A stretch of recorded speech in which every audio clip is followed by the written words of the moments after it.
তো বন্ধুরা, আপনারা অন স্ক্রিনে দেখতে পাচ্ছেন যে চলতি মাসে শেষ হবে ভোটার তালিকা ম্যাপিংয়ের কাজ। চলতি মাসের মধ্যে রাজ্য জুড়ে ভোটার তালিকা ম্যাপিংয়ের কাজ 2002 এর তালিকার সঙ্গে বর্তমান ভোটার যে তালিকা মূল্য বিচার তো শেষ হবে এই মাসেই কিন্তু, ঠিক আছে। তো এখানে বলা হয়েছে যে চলতি মাসের মধ্যে রাজ্য জুড়ে ভোটার তালিকা ম্যাপিংয়ের কাজ শেষ হবে। দেশ জুড়ে ভোটার তালিকা স্পেশাল ইনসেন্টিভ রিভিশনের কাজ শুরু করতে সমস্ত রাজ্যকে ভোটার তালিকা ম্যাপিং শেষ করতে নির্দেশ দিয়েছেন কিন্তু কমিশন। তো সেই মতো পশ্চিমবঙ্গে 2002 সালের ভোটার তালিকার সঙ্গে বর্তমান যে তালিকা ম্যাপিংয়ের কাজ চলছে। সূত্রের খবর, একাধিক জেলায় এই কাজ কিন্তু শেষ পর্যায়ে।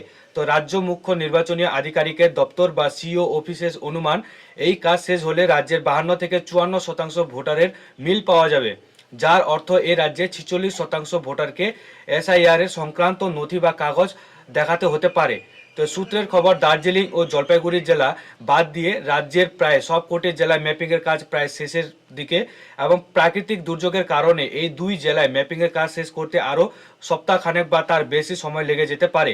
তো বাকি জেলাগুলিতেও ম্যাপিংয়ের কাজ শেষ হবে এই মাসেই।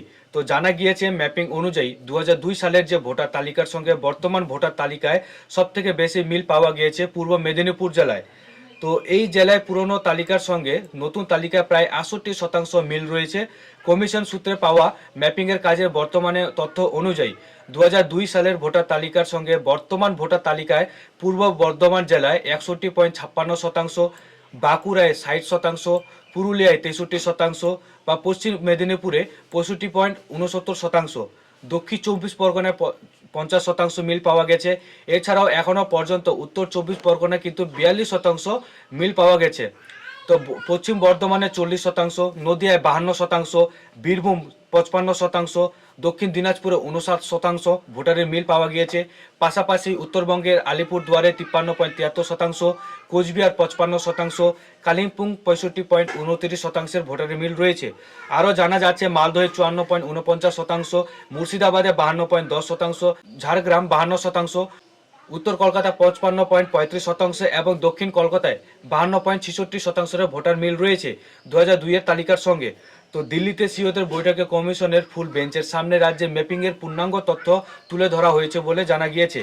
এদিকে সিওদের নিয়ে দুদিন ধরে চলা বৈঠকের শেষ দিন ছিল বৃহস্পতিবার। রাজ্যগুলির এসআইআর সংক্রান্ত প্রস্তুতি, বিশেষত ম্যাপিংয়ের কাজ পুঙ্খানুপুঙ্খভাবে যাচাই করেছে কিন্তু কমিশন। যেসব রাজ্যে কাজ এখনও বাকি রয়েছে তাদের দ্রুত এই কাজ সেরে ফেলতে নির্দেশ দেওয়া হয়েছে। এছাড়াও জানা গেছে যে আগামী বছর বিধানসভা ভোট হতে যাওয়া 5টি রাজ্য বা কেন্দ্রশাসিত অঞ্চল অর্থাৎ পশ্চিমবঙ্গ, আসাম, পুডুচেরি বা কেরল বা তামিলনাড়ু সিওদের সঙ্গে পৃথক পৃথক বৈঠক করছে কমিশন। এবং এই ভোটার ম্যাপিংয়ের কাজ শেষ হওয়ার পরে কিন্তু এসআইআর পশ্চিমবঙ্গে লাগু হতে পারে বলে এমনটা কিন্তু জানা যাচ্ছে বা আশা করা যাচ্ছে। তো এই ছিল আজকের ইনফরমেশন। যদি ভিডিওটি ভালো লাগে অবশ্যই লাইক করবেন, ভিডিওটিকে শেয়ার করবেন। আমাদের চ্যানেলে প্রথম ভিজিট করে থাকলে চ্যানেলটিকে সাবস্ক্রাইব করবেন। ফেসবুক থেকে ভিডিওটি দেখে থাকলে ফেসবুক পেজটিকে ফলো করবেন।